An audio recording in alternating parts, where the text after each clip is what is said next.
B de la subiectul 1. Înseamnă textul argumentativ. Ce înseamnă argumentare?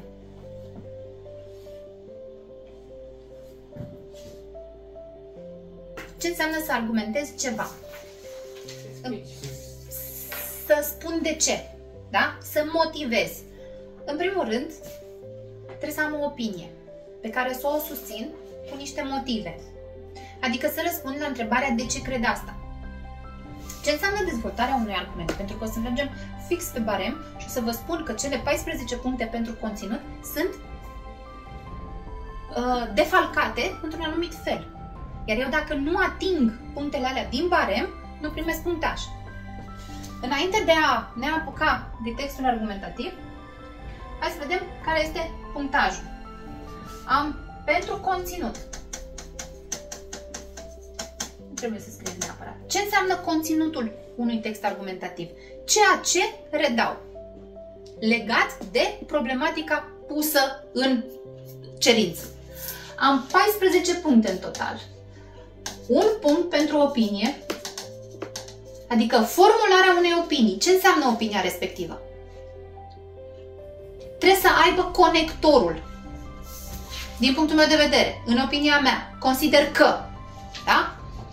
Un punct pentru concluzie, dacă am formulată concluzia, dacă este logică, coerentă.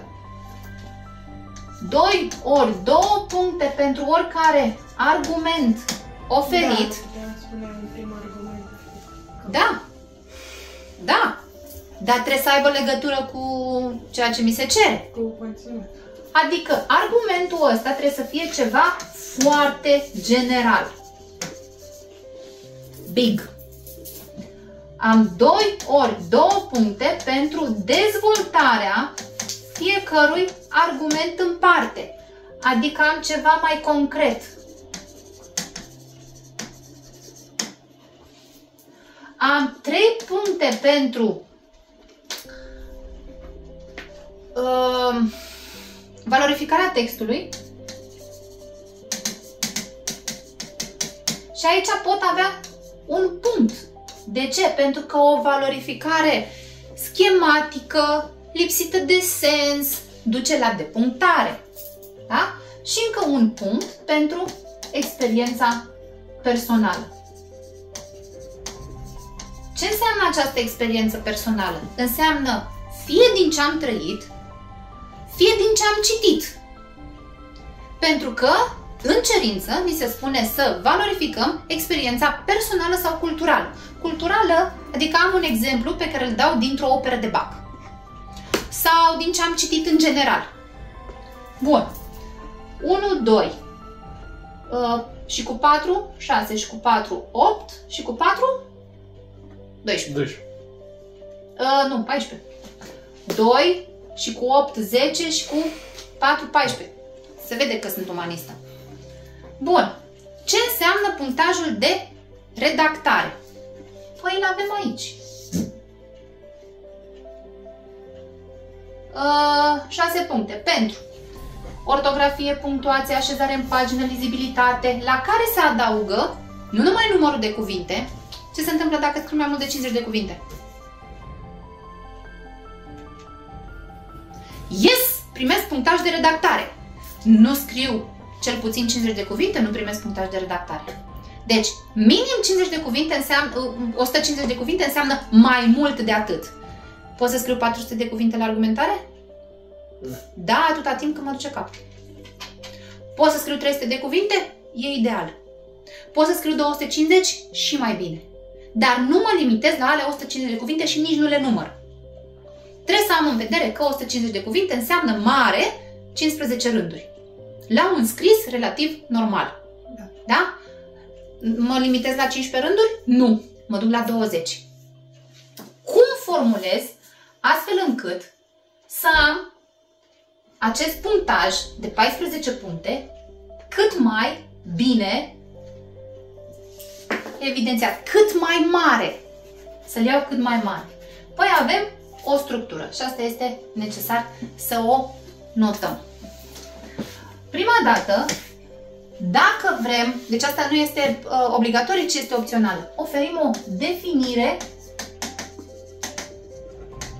a conceptului. Și să vedem că în formularea cerinței avem mai multe concepte pe care noi le putem defini. A doua chestiune este opinia. Eu vi le pun exact pe paragrafe. Apoi avem primul argument,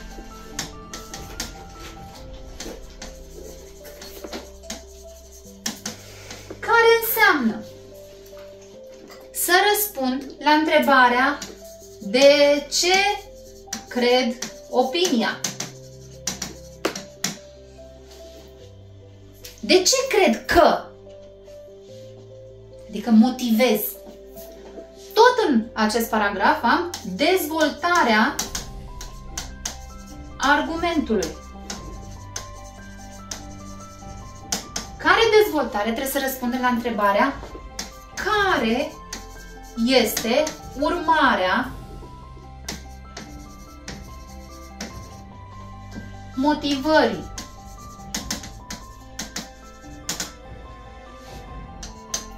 Apoi am exemplu. Foarte mare atenție, exemplu. La primul argument nu trebuie să fie obligatoriu cel din text, dar este indicat. Pentru că întâi iau textul și pe urmă iau experiența personală. Da?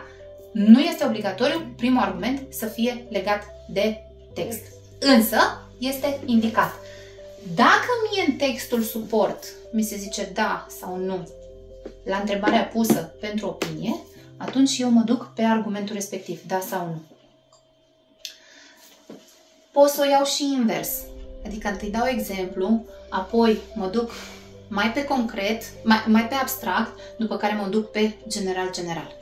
Dar mult mai simplu este să ofer o pălărie mare, din care pălărie mare extrag ceva și din care ceva ăla îl exemplific. Bun.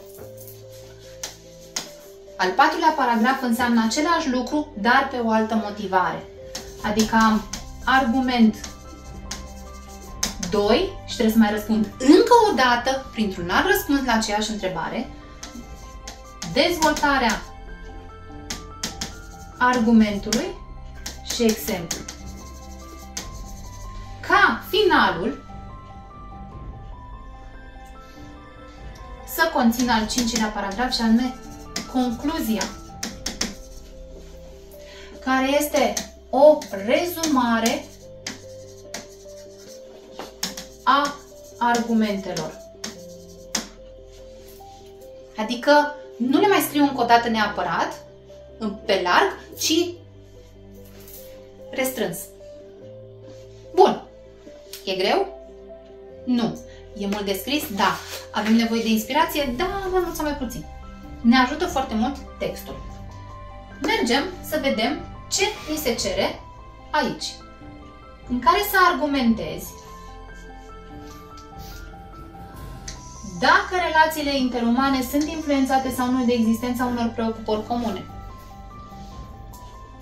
Ne ducem în text, din nou, și verificăm care sunt preocupările comune celor doi scriitori. Traducerile. Nu. Studiul. Nu. Ce scriu ăștia doi? Poezii. Poezii. Deci, poeziile fac parte din umbrela mare numită? Începe cu L, se termină cu tură? Literatură. Preocuparea lor comună e literatura. Ce înseamnă relație interumană? Adică relații... Relații de prietenie, relații de amiciție, relații de cunoștințe. Se bazează relația asta lor de prietenie pe același interes? Da. Există un interes comun? Da. Pot avea, în general, relații cu o anumită persoană fără să am un interes comun? Da, dar e mai Dificil. dificil, da. Chiar și la job. Am un interes comun, da? Locul de muncă. Chiar și în relațiile de prietenie. Am un interes comun. Starea de bine a fiecăruia dintre noi. Da. Chiar și în relațiile de amor. am un interes comun, da? Sentimentul de iubire pe care îl transform acolo, în relația respectivă. Deci, toate relațiile interumane se bazează pe un interes comun. Când anume am o relație de tipul acesta? Când vreau ca relația să fie de lungă durată. Dacă vorbim despre o relație de scurtă durată, am un interes comun? Nu. Nu. Unii dintre noi avem interese comune și cu băncile. Da. Ei ne dau credite, noi luăm de la ei. Da? Nu neapărat cu instituția respectivă, cât cu oamenii de acolo. Stabilesc o relație interumană. Ce pot defini de aici? Pot defini relații interumane, pot defini preocupările comune. Ce sunt preocupările comune? Cu ce se ocupă? Hobby-uri, Hobby-uri,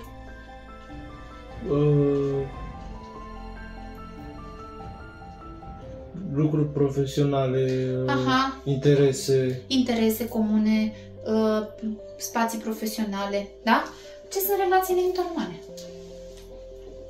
Relațiile cu alte persoane, de relațiile sociale, de prietenie, de... Așa. Hai să scriem. Îmi bate un pic inteligența artificială.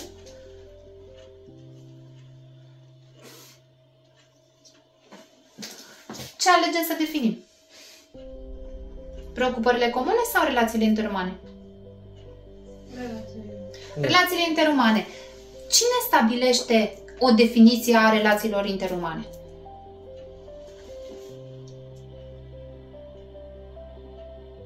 Care categorie de cercetători, ca să iau așa? Psihologii. Psihologii și? Că vorbim despre, că mi-ai zis mai devreme, despre relații? Sociale. Aha, adică? Cum îi cheamă pe oamenii ăștia? Sociologi. Sociologi. Putem să punem pe cărca lor o definiție pe care teoretic o inventăm? Sau o preluăm ca fiind a noastră? Da. Da, este un artificiu pe care putem să-l facem. Așa cum reiese și din studiile sociologilor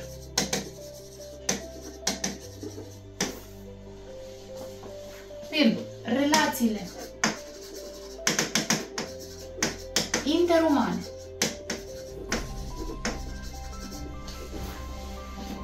pot fi definite ca fiind totalitatea interacțiunilor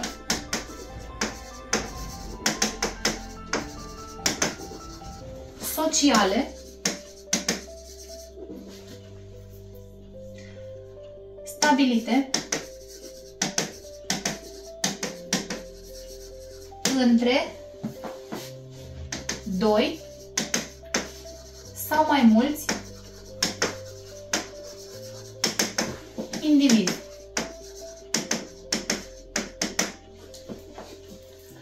Fie opinia o formulez într-un paragraf separat, fie o dau în continuare.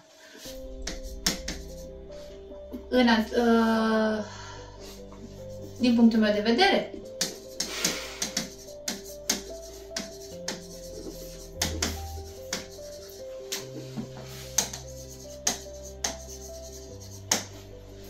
și acum răspund la întrebarea pe care mi-a solicitat-o cerința. Relațiile interumane sunt influențate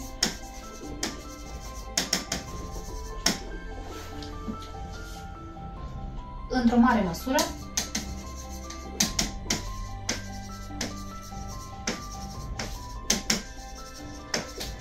de preocupările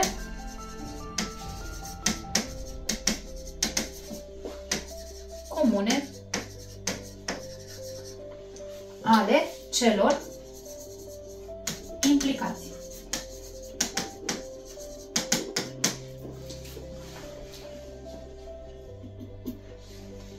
Am formulat o definiție, nu este obligatorie, însă susține oarecum opinia pe care am dat-o. Hai să formulăm argumentul. De ce anume cred asta?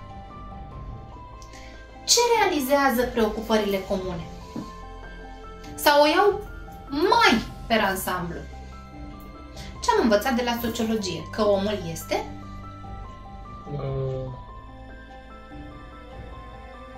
O persoană socială. Aha, deci omul este o ființă socială prin definiția sa. Da. Ceea ce înseamnă că cum mi se stabilește calitatea vieții?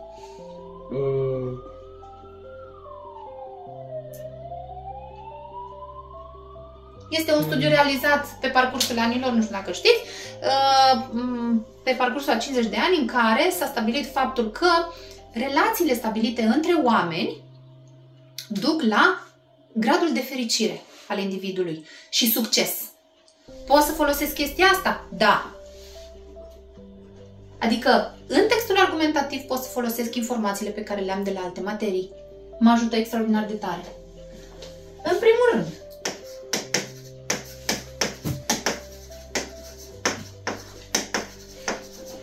dacă nu vreau să folosesc această sintagmă cu în primul rând, pot să încep cu un prim argument în susținerea opiniei formulate și uite câte cuvinte am. Da. Da? Da. Este știut faptul că omul este o ființă socială, al cărei grad de fericire și succes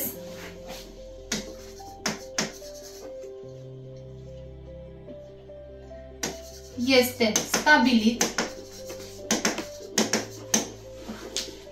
prin intermediul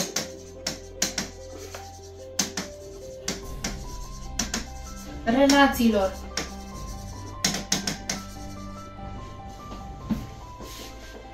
create între indivizi.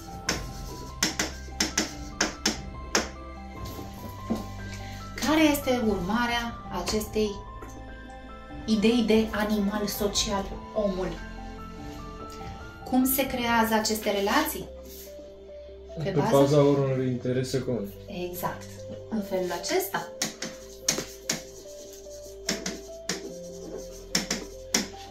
Preocupările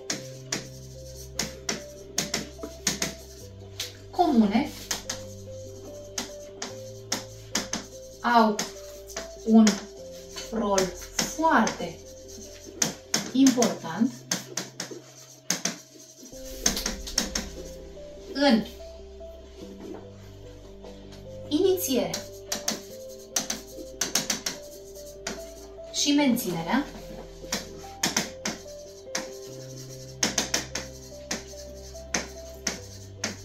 unor relații între oameni. Pot să introduc exemplu acum? Bineînțeles. Ce am până aici? Care parte din structura eseului este?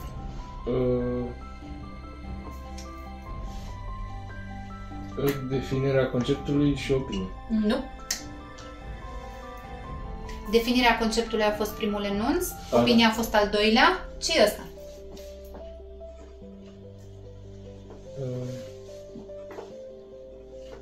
Păi, dacă încep cu un primul rând, înseamnă că am dezvoltarea argumentului. Argumentul. Ce am de aici încolo? Până la punct. Aici e dezvoltarea argumentului. Aici este dezvoltarea argumentului. Ce observ? Argumentul a introdus prin acest în primul rând, dezvoltarea argumentului în felul acesta. Astfel. Da? În acest mod. Bun. Introducem exemplu. De exemplu.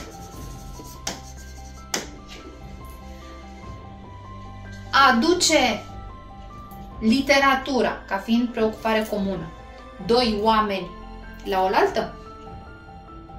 Da. Este exemplu pe care mi-l oferă textul? Da. Da. Da. În fragmentul extras din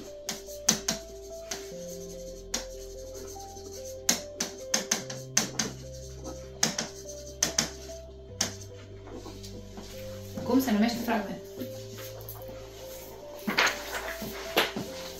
Scriitori care au devenit amintiri.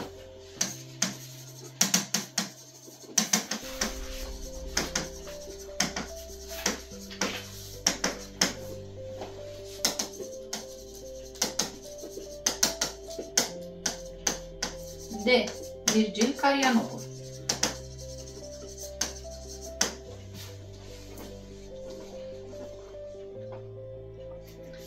Se evidențiază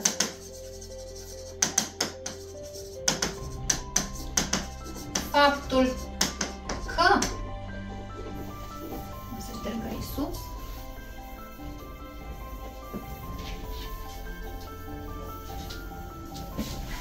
Literatura,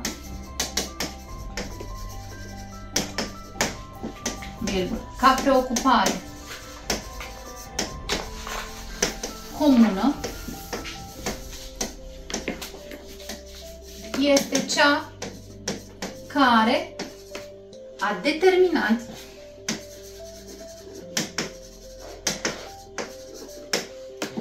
stabilirea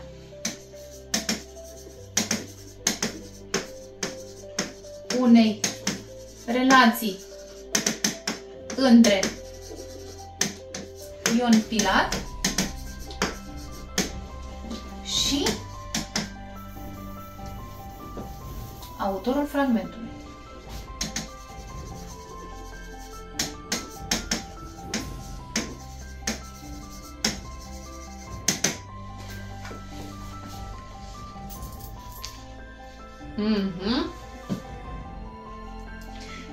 Ce anume îi mai determină pe cei doi să fie într-o relație de prietenie, în afară de literatură?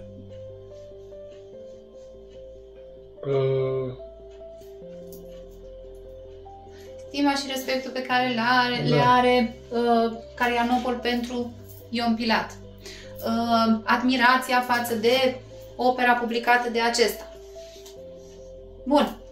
Pot să mă opresc aici în exemplificare? Bineînțeles. Dacă vreau să dezvolt acest exemplu, îl pot dezvolta. Mă întorc la opinie. Și am zis că da, relațiile interumane sunt influențate în mare parte de preocupările comune. De ce din nou? Ce se întâmplă în momentul, și acum mă gândesc, da? Ce se întâmplă în momentul în care oamenii se adună la oaltă având aceeași preocupare? Hai să o luăm concret. Dacă mie îmi place foarte tare dansul și am în jurul meu oameni care sunt din această sferă a dansului, care sunt pasionați de dans, ce pot să fac împreună cu ei? Și dansez. Dansez împreună cu ei, bun. Și în felul acesta ce pot să fac? Și comunici. Să comunic, Socializezi. să socializez, Formarea unui grup. formarea unui grup, Formarea unei prietenii. formarea unor prietenii, adică mă duc în același lucru. Dar eu vreau mai mult de atât. Și vine Formarea unul dintre unor colegi și cunoștințe. zice, bă, am văzut chestia asta pe net, hai să o încercăm. O cultivare A cunoștințelor. Adică am un schimb de idei, schimb Idei. de experiență. Și atunci, existența unor preocupări comune creează un schimb de experiență? Da. Este ăsta un al doilea argument? Ok. Hai să-l formulăm. În al doilea rând,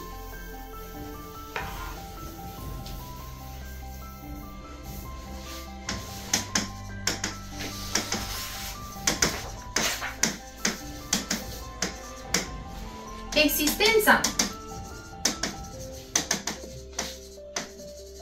unor preocupări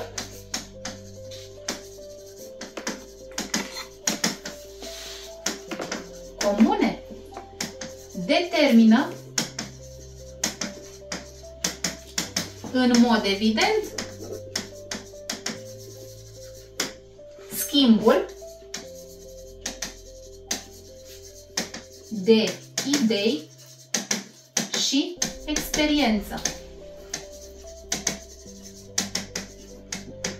Care este rezultatul acestui schimb de idei și a experienței? Ce se întâmplă cu mine? Mă dezvolt. Pe plan personal, Personal. dar și Profesional. profesional. Astfel, indivizii care au preocupări comune ajung să se dezvolte mult mai repede pe plan personal, virgulă, dar și profesional. Ce n-am făcut până aici? Am dat o opinie, am dat un argument, am dezvoltat primul argument, am valorificat textul, am dat al doilea argument. De care exemplu vorbim acum? Al doilea. De exemplu personal, din experiența personală. Poate să fie, cum am zis mai devreme, un exemplu din experiență personală, adică din ce am trăit, sau exemplu din experiența culturală, ce am citit. Da. Pot să dau din experiență personală. Haideți să vedem cum introducem. De ce? Avem voie să folosim în argumentarea în scris persoana întâi și a doua, plural sau a doua singular cu sens de generalitate? Da. Tu faci chestia asta? Nu. De ce? Pentru că eu nu am corector în față. Da. Eu nu-i vorbesc direct. Am o înlesnire a transmisiei mesajului meu prin scris. Da. Ceea ce înseamnă că eu fac referire la general. Oamenii în general fac chestia asta. Nu eu în particular, nu tu în particular. Când am voie să fac chestia asta? Exact în această interacțiune pe care o am eu cu voi. Și anume în direct. Dacă mă adresez unui public, da? Pot să mă adresez când tu faci chestia asta, pentru că pot lua publicul ca fiind un singur ascultător sau pot lua individul din public ca fiind un ascultător. Și atunci fac referire directă. Când noi facem asta, adică mă includ și pe mine, Da. ca fiind prezent în acel spațiu. Dar când fac o argumentare în scris, mă refer la general și atunci oamenii în general fac chestia asta. Bun. De exemplu,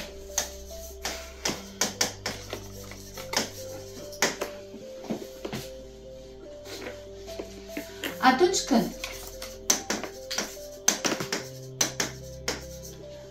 o persoană devine pasionată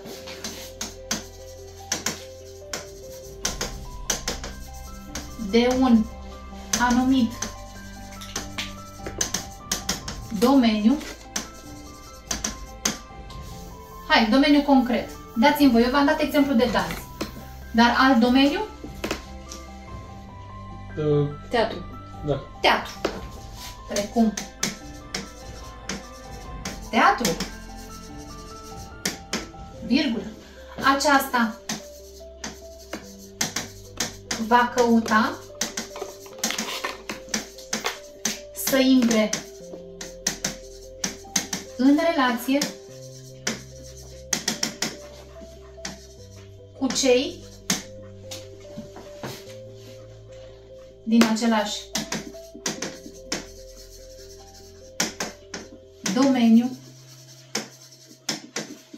de activitate.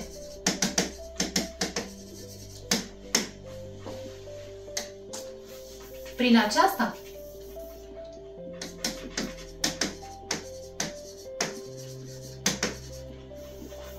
își poate îmbunătăți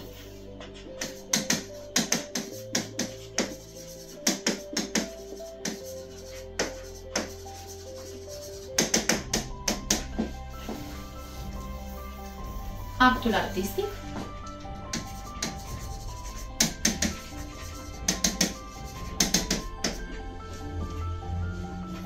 obținând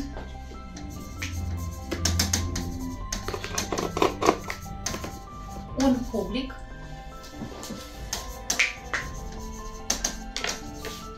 mai larg.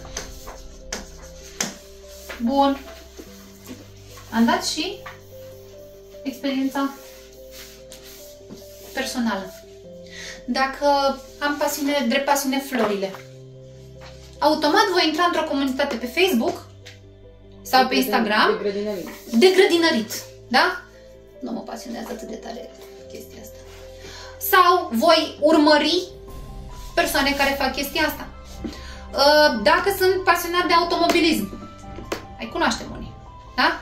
Voi urmări discuțiile din anumite grupuri, da? Deci, oamenii sunt legați din punctul ăsta de vedere. Ce trebuie să mai facem? În concluzie, preocupările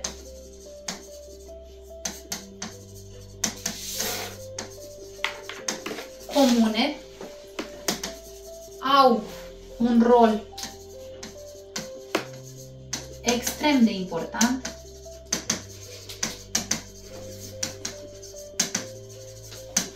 în inițierea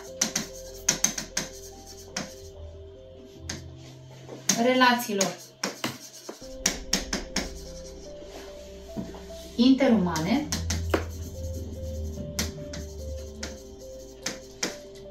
precum și în evoluția individului. Uite, în felul ăsta am rezumat primul argument, rezumat al doilea argument. Greu nu este, trebuie doar să fim foarte, foarte atenți la modalitatea de exprimare, trebuie să fim foarte atenți la structura pe care o folosim în argumentare și mai ales să dezvoltăm argumentele respective, pentru că nedezvoltarea argumentelor ne duce la depunctare. Bun.